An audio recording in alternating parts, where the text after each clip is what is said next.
بس په مزدورانو باندې مې دلته کیلسي وڅکله ځکه چې ګرمي ډېره زیاته او بیا مې ځان له په جام کې ښه ښکلې او مزېداره کیلسي جوړه کړله. بس په خوله باندې مې جام ورواړ او څکل مې شروع کړله. سلامونه ټولو یاران دوستان ته. امید کوم چې زما ټول یاران دوستان به ښه او خوشحاله وي. بس نن چې څنګه سر کې راپاڅېدم نظر مې واچو چې کړۍ مړۍ خو ورېدلې. نن به د خیر سره پاس چې په کمرو باندې کم شیټرینګ دی هغه به فاینل کېدو واله ته نږدې کې مطلب فاینل کېدو ته به نږدې کې. بس دلته چې کم شیټرینګ والے هغوی راغلي زمونږ چې کم نوی کور جوړېږي په هغې کې کار شروع کړی و. چې زه ورته سیټ ته ناست موبایل مې ورته نیولې. ما ته ویل دا ته څه کې؟ ما ویل چې زه ستاسو ویډیو جوړه کړم چې ما سره ثبوت پروت او یادګار زمونږ د کور پروت. نو بس په دې ځای کې بیا زه بره شیټرینګ ته راوختم. ما ته ویل دا یوه کمره مې بنده کړه ته راشه ویې ګوره. نو بس پندار پایه باندې ښه ښکلې مزېدار بره راوختم او چې نظر مې واچو نو ماشاءالله چې د پاس نه یې کمې کمرې بندې کړې وي. مطلب شیټرینګ کې پک فاینل کړو صرف تختې ټک وخل پې پاتې نو هغه ما چې ولیدو نو ډېر زیات مې خوښ شو. ډېر زیات مزېدار په ښکلې په صفایي طریقې سره رانیولی و.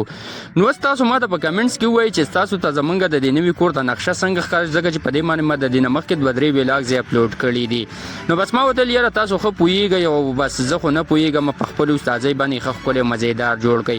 بس د هغې نه پس چې کوم د دې بلې کمرې باندې دا تختې لګول شروع کړه. ما ته ویل دې ته وګوره. ما ورته ویل بلکل مې خوښ دی بلکل مزېدار دی خو بس د لاندې نه چې کوم دی بلاکونه کمې خښتې ورکوي مزېدار او مضبوطې ورکوي.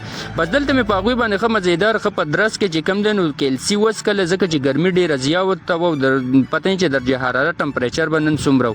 بیا مې په خپله په جام کې یو کیلسي ځان له میکس کړه. ښه مزېداره مې ښه د حد نه سیوا مې میکس کړه. ما ویل چې سم پکې حل شي چې خوند شروع کړي ځکه چې اوبه ډېرې زیاتې یخ وه. همیشه لپاره چې په یخ اوبو کې دا کیلسي میکس کړم د دې څه ناشنا مزه وي.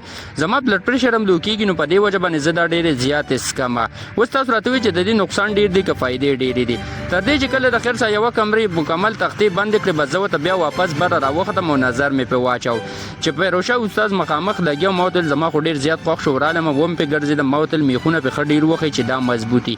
پیروشه استاد راته ویل بلکل بېغمه شه هېڅ ټینشن مال ستا په دغه کې به هېڅ مساله هم نه راځي کوم شیټرینګ چې تاله مونږ تړو. بس ما ورته ویل یار د غریبۍ مزدورۍ کور مې را شروع کړی دی نو تاسو هم راله ورسره محنت وکئ. بس په دې ټایم کې چې کوم دی عبدالرحمن استاد هم رالی هغه ورسره کار شروع کړو. پیروشه استاد ته ویل چې یاره تاسو ښکلی کار دی سړي له وکړئ ځکه چې د ده د مزدورۍ پیسې دي.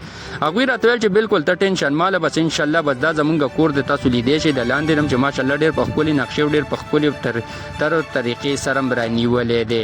نو بس تر دې چې دلته کې زه به خپل ولاګس ختم کړم انشاءالله را میلاویږو پر ادبان ولاګ کې زمونږ چینل نه سبسکرایب کړئ چینل سره لازمي سبسکرایب کړئ ویډیو مخکې شیر کړئ میلاویږو را روان الله حافظ.